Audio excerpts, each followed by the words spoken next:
Hello everyone, welcome to our mini vlog. अनि हामी चाहिँ आज बुढाबुढीको ठाउँमा गएको छौँ होइन। So let's start this vlog. So आज हामी जान लागेको ठाउँ चाहिँ पेत्रा द रोमियो हो। सो यहाँ जानको लागि हामी फर्स्टमा घरबाट निस्किन्छौँ हिँडेर होइन, हेलो भन्दैछ बुढीले।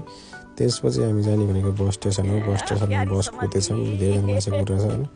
त्यसपछि बसभित्र छिर्यौँ अनि यस्तो एयरप्लेनको भ्यू लिँदै भ्यूको भ्यू लिँदै गइरहेको थियौँ। मलाई क्या निन्द्रा लाग्यो अनि बुढीले पुरा खिचिदिरहेको रहेछ। अनि आधी घन्टा भन्दै हामी चाहिँ ठाउँमा पुग्न लाग्यो होइन।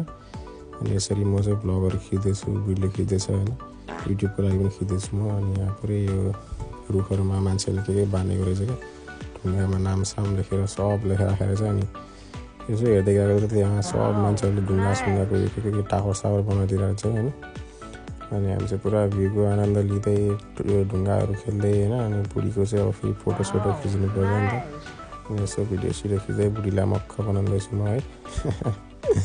अनि त्यसपछि एकछिनमा फेरि एउटा कालो बिरालो भेट्यो होइन। एउटा यो बिरालो भन्ने चाहिँ मलाई लास्टै हुन्छ क्या, म जहाँ देखेँ पनि बिरालो देखेपछि मैले बुढीलाई नै बिर्सेँ होइन। म बुढीसँग घुम्न आएको, म बिरालोसँग खेल्न थालेँ होइन।